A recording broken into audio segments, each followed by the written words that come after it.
What's up, guys? Enkiri here, and today we're going to talk about the backward sled drag. So I've done these sporadically in the past where I've done a session here and there, and I've worked up to some pretty heavy drags on this exercise. But for the most part, I've mostly focused on doing forward sled dragging up to this point in my training, and I haven't really done a dedicated and progressive cycle of backward sled dragging before. But all that is about to change. So what I'm doing right now is on Sundays, which is my first lower body training session of the week, I'm doing some resisted sprints first and foremost, using my homemade speed sled just to kick things off. And then after that, I'm moving into the heavy backward sled drag using my new heavy duty sled from Titan Fitness. And so far, I've done 3 sessions here on this exercise on the backward sled drag. In week 1, I used about 415 pounds. Then in week 2, I jumped up to 435 pounds. And then most recently in week 3, which was just a couple days ago, I went up to 460 pounds. And each set here is about 15 yards total dragging distance. And I'm doing 5 to 7 sets per session right now, but I might increase that in the future or increase the frequency to twice a week in the future. And I'm taking about 2 to 3 minutes of rest in between sets right now.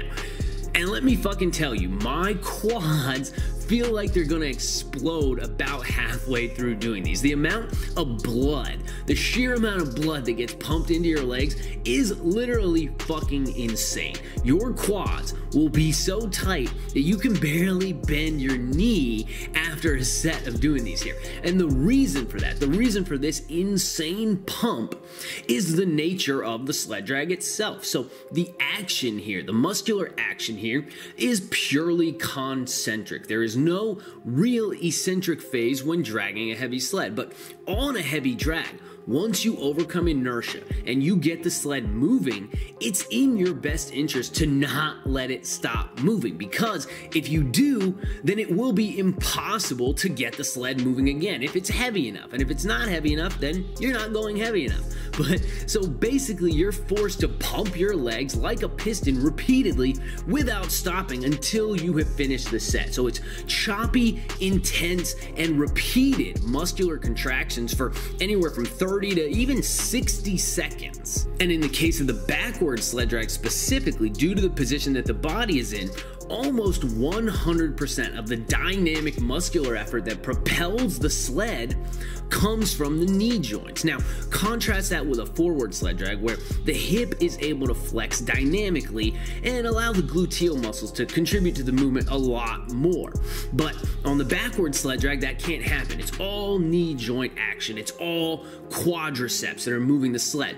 And because there's no eccentric phase and it's purely concentric muscular action, you not only get a huge pump in your thighs. I promise you, this is the absolute most blood that you're ever going to get pumped in your quads. But because there's no eccentric phase here, there's also minimal to nil in the way of DOMS, which is delayed onset muscular soreness, that crippling soreness that you'll feel like the day after squats or leg presses or something like that.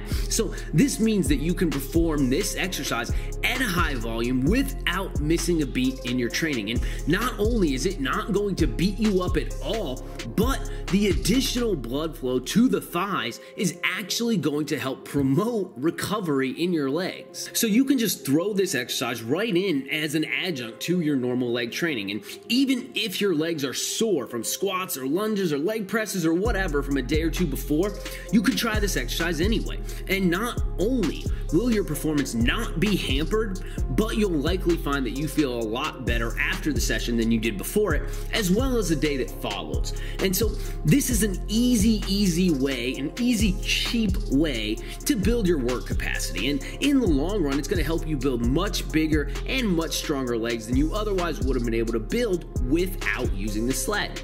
And you can build one of these sleds, this homemade sled like I use for my resisted sprints, for 50 bucks tops. I made a blog post detailing how to do that a few months ago, so I'll link that below in the description just in case you haven't seen it. But now you have no excuses, so I want to see you guys dragging some heavy ass sleds. And that's all I got for today, guys. Please be sure to like the video. Don't forget to subscribe to my channel, and definitely leave me some love in the comments down below. And if you're interested in online coaching, be sure to shoot me an email at enkiri.elite@gmail.com, and I'd be happy to pass some more information your way. Or simply visit my website, www.enkirielitefitness.com, for more details. Keep training hard, and I'll catch you guys next time.